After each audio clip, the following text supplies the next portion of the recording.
Peace. What up, y'all? It is the guy, Anti-Simp, back with a new video.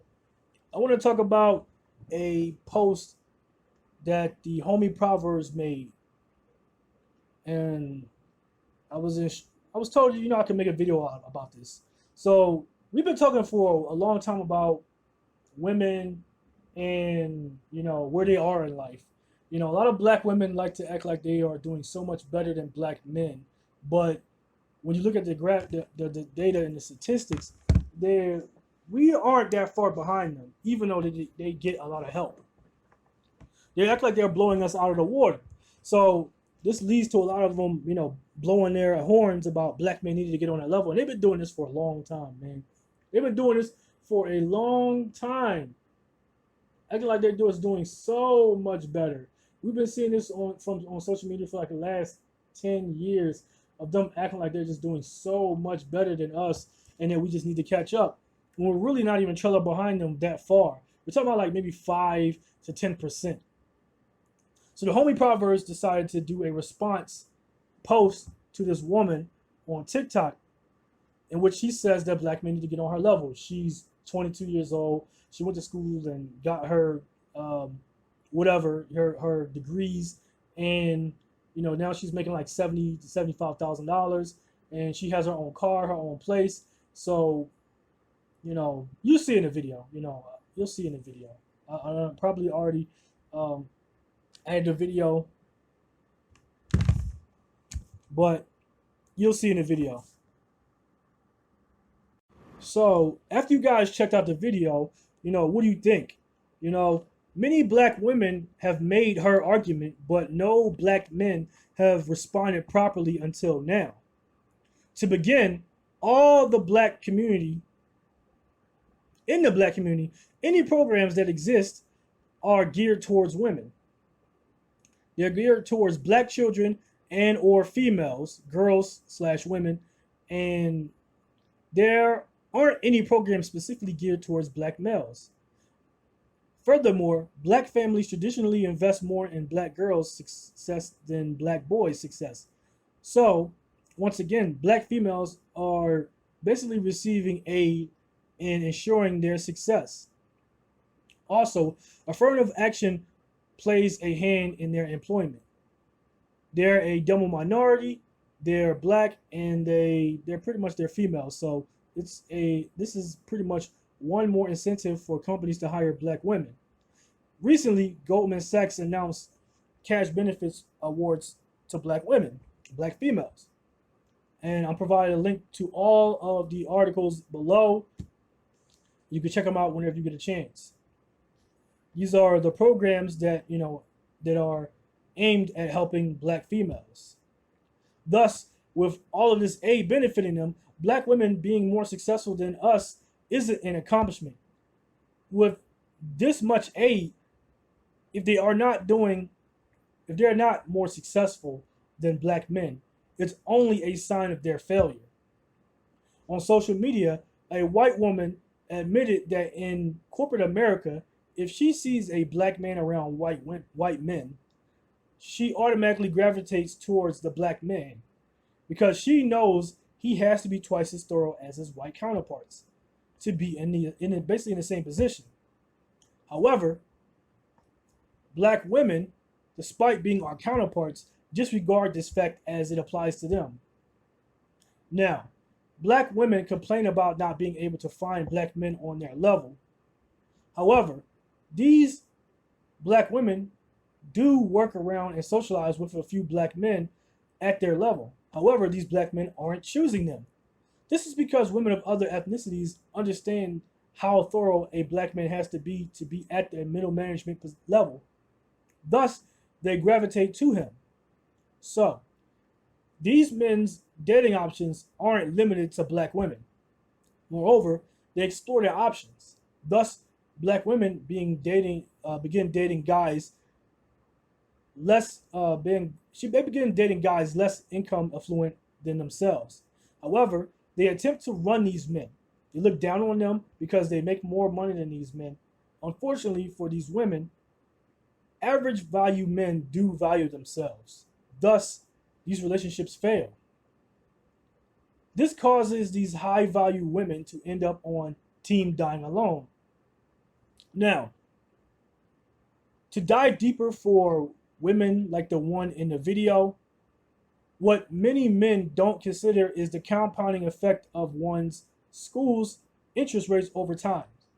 So, if a woman goes to undergrad school and earns her bachelor's degree in 4 years for 70K with a 4% fixed annual interest rate, furthermore, for this example, she takes 10 years to pay off her debt, which is pretty fast.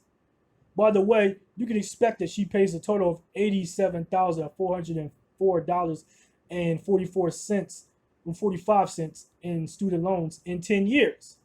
Now, for the sake of trying to keep this video short, I'm not going to basically, um, go through these numbers, read off all these numbers, because it's math. This could take a minute. We're talking about 10 years. She goes in year one. She starts out paying at $72,800 with 4%, 4% interest, or compounding effect, as he said, the compounding effect of interest rates. So she's paying at 4% interest rate on the $70,000, and it goes from $72,000, like you said, $72,800 the first year, and by the final year, she's pretty much paid that much. Well, I'm gonna leave this in an article in the description. You can check out these numbers yourself, because, like I said, this will be a lot to read, and I'm just trying to keep the video short. So, a woman like this that basically has paid off of her, the woman in the video, for a woman like her, she may often want a nicer vehicle that requires financing.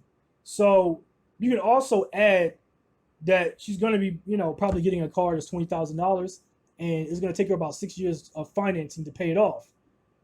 And because she's 22 when she buys this vehicle, her credit rating is only pretty much average. Thus, the best rate for a car loan she can get is 3.7%, 70%, my bad. So she'll end up paying a total of $22,755.68 for her vehicle. And the same thing with this. This is a ton of math. We're talking about 6 years from and she's paying like $20,740 the first year. And each year you can basically break it down, the 0.70 interest rate and the deduction. This will be in the description, so you can check it out. So, although this girl, she's 22 years old with a 70K salary, her net worth is actually negative. That's right, negative $23,540 starting out on her first year. Now, for this example, we'll assume that by her 5th year at the company, she received a 10K increase in salary, accounting for her debts, the $3,997.37 for the car, plus the $42,582.84 for schooling. It pretty much puts a total of $46,582.21 paid so far towards her debts. She still owes $39,574.12 before all her debts are paid off. So by year 5, her net worth is going to be around, let's say, $40,425.88, making her net worth equivalent to the average value man. She does have a high credit rating. Granted, she has been making her payments on time. Now, in the example, a woman like this would have to be on top of her debts thoroughly. Many people don't come close to managing their debts this thoroughly. Thus, they end up drowning in debts. Moreover, by year 5, her net worth only has reached average value man status, despite the my example's best efforts. Thus, she still doesn't have the leverage to look down on these men because they're equals. When women begin bragging about how well they're doing, consider unspoken expenses they're carrying. Moreover, Also remember that most don't handle their debts this acutely. Thus, by year 5, most have a lower than average net worth.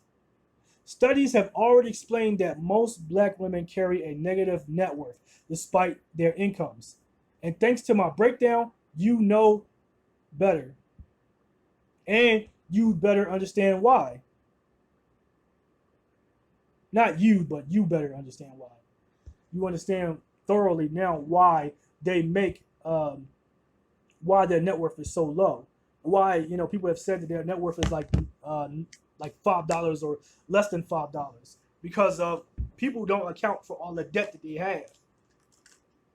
I was talking to a woman who went to school many years ago. It's like she went to school for many years.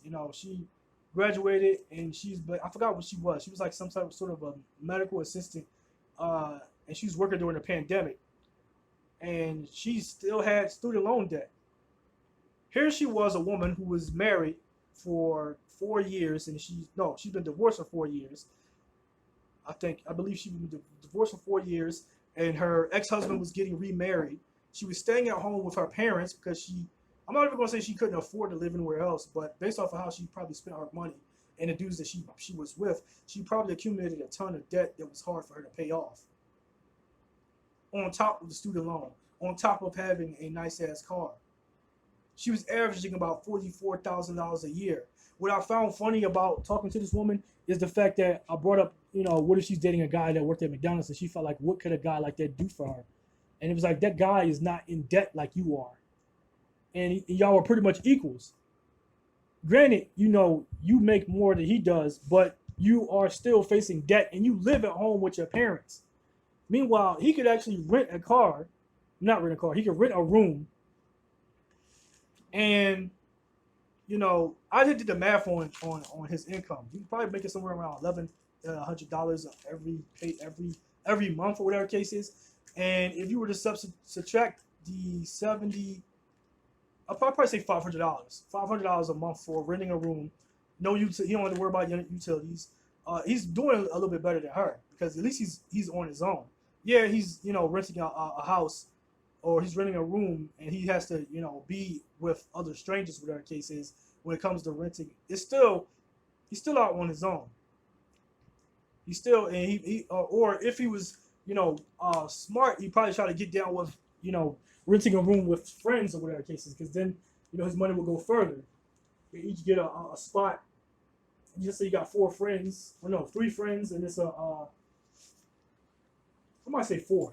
It's a house. It's a 4-bedroom house or whatever the case is. They each put $200 towards everything. He's probably saving a lot more money. But if they were smart, and because I thought about this before, a house is $700 a month, and it's split up between 3 people. It's still possible. It's still possible to put like at least $500 between 3 people, and you have all your utilities paid off. So that means he has $600 left over to burn to himself, and he could take $200 to $300 of it and buy groceries. And if he's smart about what he buys, he's gonna be eating like crap for a while, because the cheapest things will be oodles and noodles, and potted vegetables and shit. Not potted vegetables, but canned vegetables, canned groceries. But eventually, if he might even be able to eat at the job. If he can eat at the job, and he just eats salads and stuff like that, and then he gets a little bicycle, whatever the case is, to traverse. Eventually he'll be able to do the things he wants to. He'll be able to put money away. I basically did the math in which, and I said that he'd be able to put away $200 a month, whatever the case is. And $200 a month is enough to actually have him transition to other things. Maybe even get a little side hustle going on, or maybe to put some money away to go to do schooling when he's not at work, so he can do other things. But this woman acted as though this man wasn't on her level. There's nothing he could do for her, and she didn't want to take care of anybody. Even though I point out in my argument is that this man wouldn't need her help, and he could take care of himself. Because our conversation was basically about, she said that as long as a man had a job, and she did. Because I asked her, what she wanted, what she needed, or whatever the case is. And she said, a guy to have a job and some other things, whatever case. It sounded pretty reasonable up until I started, pretty much pointing out. So a guy working at McDonald's could date you, whatever case is. She was like, no. Now, this guy could also, let's say, hypothetically, let's say that he wanted to move up, move up in management, whatever case is. I don't know what when I was talking to her, the income, just like last year, so the income that this guy is making is like $8.25 an hour. At least that's what I read. So when I did the math, the money that he was making was probably somewhere around, I think I'll just say minimum wage in Philly. We're in Philly, so I'll say the minimum wage that he was making was probably like $7.25. So after taxes, he probably would have had $1,100 every month if he was managing his money correctly. He wasn't, buying a bunch of useless stuff, and so he would have like $200 left over at the end of the month if he was smart with his money. Phone bill, expenses and stuff like that. If he was smart with his money, so by now they probably increased it. They probably increased the income because there were just some laws that passed. Before, I'll say before the pandemic, McDonald's was heading towards in a direction of like $15 an hour. So let's just say, he could have been making like somewhere about $8.25, $8.65, whatever case. That's what Glassdoor says. So it's estimated at $8.65 at Glassdoor. So, but the point is that his income would pretty much at the end of the month he'd probably get somewhere like $1,000 or $1,100, depending on how kind taxes are towards us. And if they deem his income too low to be livable, he could possibly get some food stamps. It'll vary, but I know people are like, well, he shouldn't be worried about dating. But look at this woman who's living at home with her parents, who's trying to date, and it wasn't doing that well in the first place. Yeah, she has her own car, and yeah, she has to take care of her kids or whatever the case is. Living at home with her parents actually put her in a position to be able to save more money. But this is a woman that had two to three kids. She used to be married. She has debt. She had debt, a whole bunch of different debt. She had debt with a car because she's been into a couple car accidents. I know she's paying a higher than usual car insurance. I know most of the people that have been in car accidents, and usually their car insurance, if they have only had one accident, the insurance rates jump up to about $550. So, especially on the car that they're financing, and then you move from $550 on a car that she's financing because she had to get another car, and more than likely she totaled the car, and obviously because she's not a woman that's going to hold herself accountable. Everybody else is at fault for these accidents, even though the insurance company said hell no. The main point of this, because I did say I want to keep this video short, but I'm already 16 minutes in, is that these people don't consider the amount of debt that these women in which I broke down in the video, earlier part of this video, is that people don't consider the expenses that women take on when they are basically making these arguments. They don't consider the amount of debt that these women are in when women act like they're doing so much better than the men. That's what be making me laugh. Like, you got a chick that's making $100,000, but the more more expensive the degree, the more debt that they're in. Like the more income they could be earning. So you gotta look at people like a doctor or whatever case is. How much money, how much did their doctorate cost, and is it paid off? More than likely, it's not. Most people do not manage their money correctly. Anyway, this is all the time that I care to give this video. What do you guys think? Let me know in the description, and I will catch you guys at the next video. Peace.